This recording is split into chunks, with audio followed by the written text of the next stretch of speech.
Hello, bienvenue à toi dans ce marché parlé numéro 2. Marché parlé du podcast Être libre. Ce podcast qui s'adresse aux créateurs atypiques, à tous ces esprits qui sortent du lot, tu sais, qui ne collent pas aux valeurs du monde tel qu'il est aujourd'hui, et justement qui veulent en bâtir un nouveau monde. Et tu sais, comme je le dis très souvent, c'est que pour créer un nouveau monde, un monde plus juste, un monde plus humain, un monde plus conscient, eh bien, il faut déjà travailler sur son propre monde à soi. Et c'est ce qu'on voit ensemble au quotidien dans ce podcast, sur les réseaux, dans la lettre privée. Et aujourd'hui, je voulais parler avec toi d'hypersensibilité.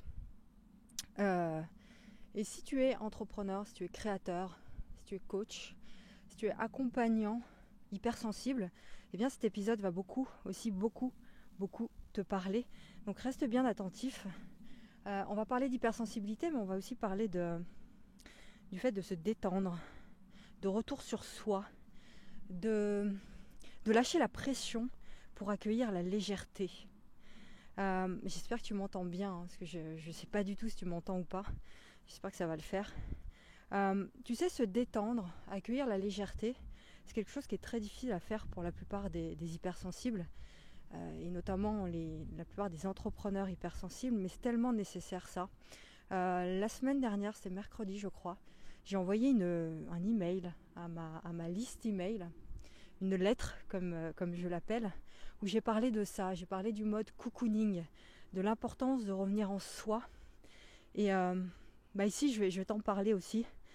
En fait, c'est une décision ferme que j'ai prise récemment de me mettre dans ce mode légèreté. Et j'ai bien dit c'est une décision parce que c'est un switch qui se passe dans ton cerveau quand tu prends une décision. Et c'est juste un tout petit changement dans ton état d'esprit. Ça y est, tu prends la décision ferme d'accueillir la légèreté. Et tu sais, 2020, ça a été une année hyper harassante pour nous tous. Tu sais ce qui s'est passé depuis le début de l'année avec le Covid, les confinements, etc.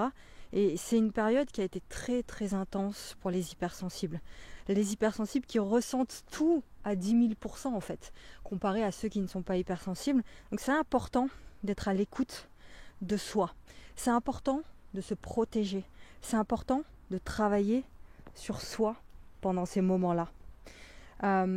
D'apprendre à s'observer. Alors je vais t'expliquer ce que j'appelle apprendre à s'observer pour que tu puisses vraiment prendre en considération ce que je vais te dire ici. En tant qu'hypersensible, tu ressens certainement dans ton corps, c'est même sûr, un trop-plein d'énergie, un trop-plein d'émotions, et ton corps ressent ces manifestations de trop-plein, d'accord, de ressenti. Le plus important quand c'est comme ça, c'est de ne pas t'oublier toi. Et souvent quand on accompagne les autres, moi c'est mon cas, je travaille beaucoup là-dessus, c'est qu'on a envie de trop donner. On donne trop aux autres, on donne trop à ses clients et on s'oublie soi. Alors, il y a différentes raisons pour lesquelles on donne trop, mais ici ce que je veux te dire c'est que prends du temps pour devenir conscient de tes pensées à toi, de tes émotions et de tes sentiments. Parce que, pourquoi je te dis ça ? Parce que celui qui est aveugle à ce qu'il ressent, celui qui refuse de s'écouter, ça veut dire ça, eh bien il se coupe de ses émotions. Il se coupe de son corps. Et quand tu te coupes de ton corps comme ça, parce que tu as ce trop plein d'émotions, trop plein de ressentis, eh bien qu'est-ce qui se passe ? Tu refoules tes émotions. Tu les repousses. Et tu fais comme si elles n'existaient pas. Tu la mets sous le tapis, sous la table, tu vois. Tu veux pas voir ça. Et qu'est-ce qui se passe quand tu fais ça ? Tes émotions, elles finissent par faire quoi d'après toi ? Elles finissent par tomber dans ton inconscient. Elles se retrouvent dans ton inconscient, si tu veux. Bon. Et du coup, t'es pas bien, t'es stressé, t'es angoissé, t'as peur, mais tu sais pas pourquoi. Et c'est ça qui est saoulant en fait, tu sais pas pourquoi. Parce que juste, c'est ça. Parce que t'as pas accepté l'émotion. Tu t'es coupé de ton corps. Et l'émotion, c'est le corps.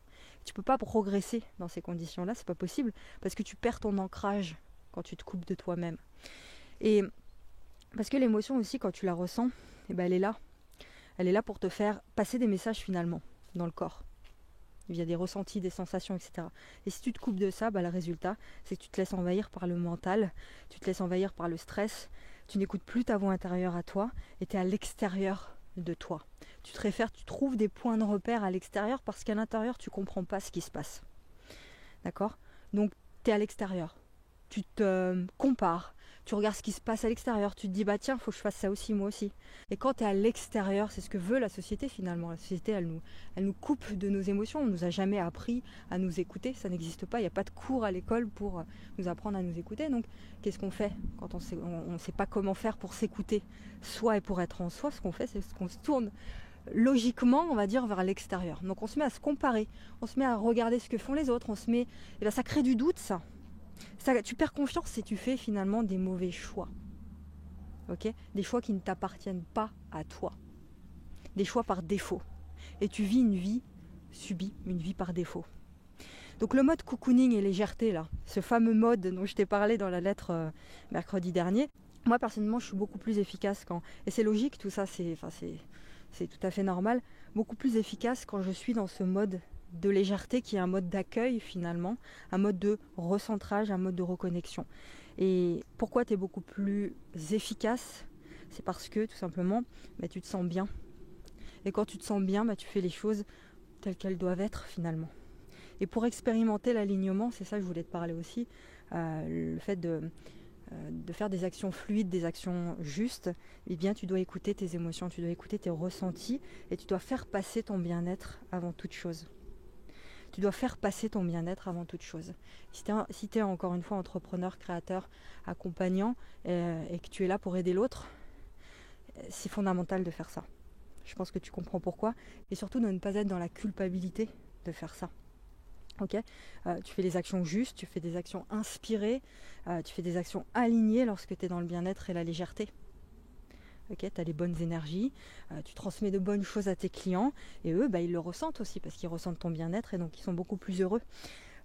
Retiens cette phrase, tu peux la noter d'ailleurs, c'est à partir de ton bien-être que tu apportes le meilleur au monde.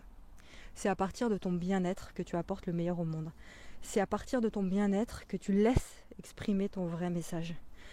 Ta vraie identité, c'est à partir de là que tu te connectes à ta vraie identité, que tu comprends ce que c'est, ta vérité, ta différence à toi, ton unicité. Donc pour t'aider à savoir justement si tu dois te mettre dans ce mode de légèreté, dans ce mode d'ouverture, dans ce mode de cocooning, demande-toi chaque jour, ça vaut pour que tu sois hypersensible ou pas d'ailleurs, c'est demande-toi, est-ce que je me sens alignée? Oui ou non? Première question. Est-ce que je me laisse emporter par le brouhaha extérieur ou est-ce que je suis centrée à mon écoute? Ça, c'était la deuxième question. Troisième question. Est-ce que je suis dans la comparaison ou est-ce que je suis pleinement moi-même, dans ma puissance, dans mon don particulier, dans mon unicité? Ensuite, est-ce que j'assume pleinement justement ma voix, mon message au monde et mon unicité ou pas? Et est-ce que les choses sont fluides ou est-ce que je me sens bloquée? Est-ce que je sens qu'il y a une émotion bloquée là? Ça force. Tu vois, je force, je fais pas des actions fluides, je fais pas des actions justes, je force en permanence. Et toutes ces questions, elles sont fondamentales pour trouver les bonnes réponses et pour prendre la bonne décision justement de t'éloigner, de te recentrer. Et ces réponses, il faut les ressentir, c'est pas juste avec ton mental, encore une fois, c'est des choses que tu dois ressentir au fond de toi. Dernière chose que je voulais te dire, prendre soin de soi, ça ne veut pas dire rien faire. Et souvent, on a cet état d'esprit où on se dit ouais mais moi je suis entrepreneur, j'ai plein de projets, j'ai des trucs à faire, je ne peux pas me permettre de faire ça. Se mettre en mode cocooning, pour moi, c'est prendre le recul nécessaire pour élever sa posture. Ça ne veut pas dire je fais rien. Moi je ne fais pas rien au quotidien. J'ai juste pris une décision et ça a fait un switch tout léger dans mon esprit, mais c'est juste ça en fait. Et j'ai pris la décision d'élever ma posture, donc c'est ça, prendre le recul nécessaire pour élever ta posture, pour te rendre compte de ce qui est vraiment important pour toi, de ce qui est vraiment nécessaire pour toi. D'accord? C'est s'observer être. C'est s'observer être. C'est prendre en compte tes besoins, écouter tes ressentis et les ressentis de ton corps. D'accord? C'est chercher à être une meilleure personne, un meilleur créateur. Être au meilleur de ton énergie. Ok? Et puis, important aussi, écoute ça, c'est plonger aussi dans ton obscurité. C'est plonger dans tes ombres, dans tes blessures émotionnelles. C'est les conscientiser pour s'en détacher, pour être vraiment libre. Parce qu'à partir du moment où tu conscientises les choses, tu peux te permettre de travailler dessus et tu peux t'en libérer. Tu sais, une émotion qui est refoulée, c'est une émotion qui n'est pas vécue. Et quand tu ne vis pas une émotion, c'est compliqué de s'en libérer, c'est compliqué de se sentir beaucoup plus libre et de débloquer les situations, les problèmes que tu peux rencontrer, les blocages que tu peux rencontrer dans ton activité, dans ta vie relationnelle, dans tous les domaines de ta vie finalement. Donc c'est plonger aussi, prendre ce recul dans ton obscurité, dans tes ombres, dans tes blessures émotionnelles, les conscientiser pour s'en libérer et pour te sentir vraiment libre. Et puis c'est aussi lâcher l'illusion, pour terminer, selon laquelle pour être productif, pour être efficace, eh bien, il faut être en permanence dans le feu, dans l'action complètement désorganisée. Tu sais, il y a beaucoup de gens comme ça, puis on entend tellement ce discours-là aussi qu'il faut être en permanence dans l'action, tu vois. Mais ça dépend, parce que si tu fais des actions mais que tu es sur le mauvais chemin, bah, tu peux faire des actions, ça te mènera nulle part en fait. Donc il faut vraiment faire attention à ça, et faire attention aux gens qui te disent d'être dans l'action. Ça dépend en fait. C'est pour ça que augmenter son niveau de conscience, s'éveiller à ça, c'est hyper important. La vraie question, c'est de savoir est-ce que je suis vraiment dans ma mission de vie. Est-ce que j'utilise mon don particulier, ou est-ce que je fais des actions comme ça parce que j'ai vu un tel le faire et je suis complètement désalignée, je suis complètement en dehors de moi-même. Donc c'est vraiment faire attention à ça, c'est ça le plus important. Je vais te résumer un petit peu ce qu'on a vu là. Parce que donc ouais, lâcher l'illusion selon laquelle il faut tout le temps être dans le feu en permanence, ça fonctionne pas comme ça. Et tu le vois, tu as certainement fait plein d'actions, je sais pas, ça fait peut-être des semaines, des mois que tu fais des actions, et si tu n'as pas de résultat, c'est qu'il y a des questions à se poser. C'est vraiment essayer de t'observer et de prendre du recul. Donc pour résumer avec ce qu'on vient de voir, attends, je vais me poser là-bas, parce que je suis en train de marcher dans la boue. Je vais me poser au bord de l'eau là. Ça fait 15 minutes qu'on parle, j'espère vraiment que ça a fonctionné. On va résumer un petit peu ce qu'on vient de voir ensemble. Déjà l'idée,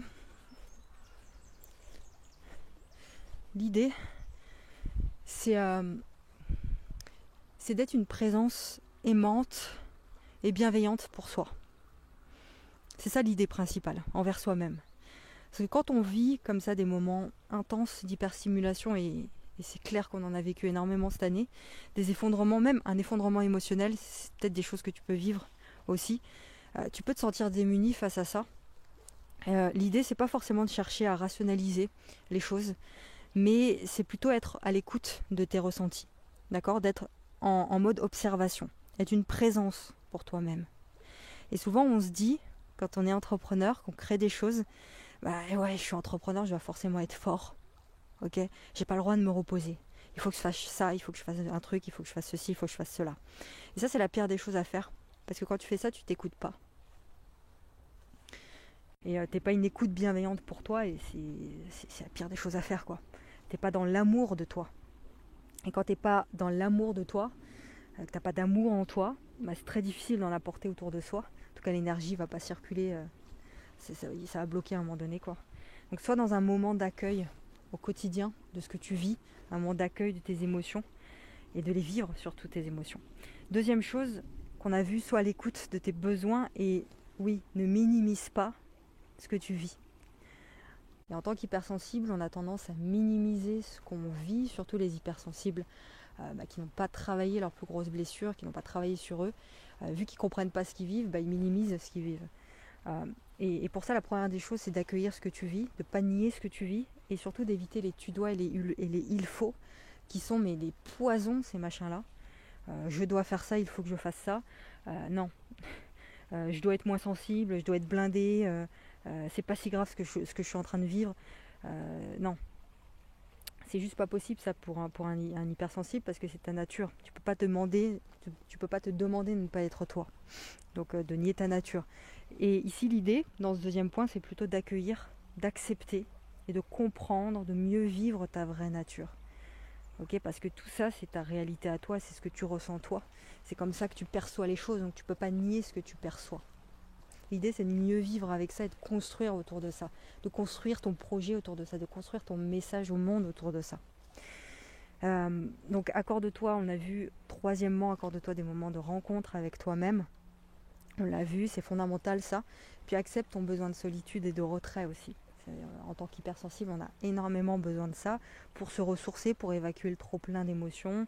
C'est pas contre les autres quand on fait ça, c'est pour soi, c'est pour toi, et c'est d'autant plus le cas et hyper important quand tu accompagnes l'autre de pouvoir te ressourcer, parce qu'en tant qu'hypersensible, coach hypersensible, formateur hypersensible, on chope aussi, on capte les émotions des autres, et donc il faut pouvoir évacuer tout ça.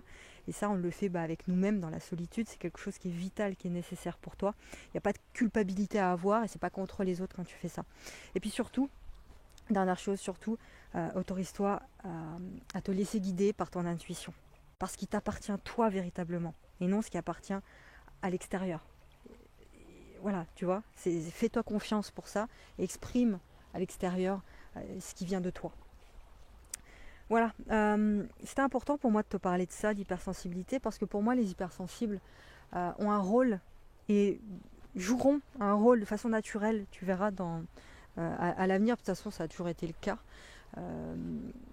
Pour moi c'est les leaders de demain, les hypersensibles, et c'est important de te transmettre ce message qui vient du cœur pour que tu puisses toi aussi t'adapter à ces changements intenses qu'on a déjà vécus et qui arrivent encore plus. Je pense que 2021 c'est pas fini tout ce qu'on vit. Je pense qu'on va encore vivre pas mal de grands événements dans les mois qui viennent.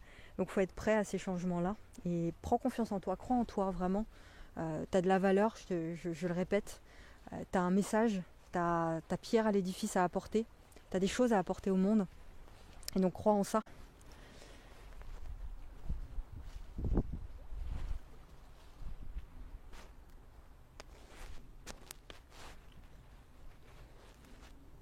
Fais-toi confiance, fais confiance en tes ressentis. Si tu es ici sur Terre, si tu es né, c'est qu'il y a une raison. On a tous un rôle à jouer sur cette planète-là, on a tous une pierre à mettre à l'édifice. Je pense que c'est important de le rappeler au quotidien, de s'en rappeler soi-même et de ne pas perdre confiance par rapport à ça. Et n'oublie pas, c'est à partir de ton bien-être à toi, de ton alignement à toi, que tu apportes le meilleur au monde. Donc voilà. Alors j'espère que le message est passé. Si tu as des questions, n'hésite pas à venir me parler sur les réseaux sociaux, à m'envoyer un email. Tu as toutes les références dans la description de cet épisode. Et puis si c'est toujours pas fait, inscris-toi à ma lettre privée quotidienne où j'envoie, alors peut-être pas tous les jours, mais j'envoie des lettres privées, des emails remplis de valeurs pour t'aider justement à mieux vivre ton hypersensibilité, à mieux vivre ton côté atypique, ton côté hors norme, et puis aussi pour développer une activité alignée à qui tu es, à tes particularités, pour apporter le meilleur au monde, pour apporter ta lumière au monde. Voilà, je te laisse là-dessus. Tu as tous les liens dans la description, je te laisse cliquer. On se retrouve très vite pour un nouvel épisode, un nouveau marché parlé, et puis très très vite dans la lettre privée. Allez, je te laisse là-dessus, je rentre, parce que j'ai froid. Je vais me regarder une petite série, tiens, Columbo, j'adore Columbo. Bref, on se retrouve très vite, à bientôt.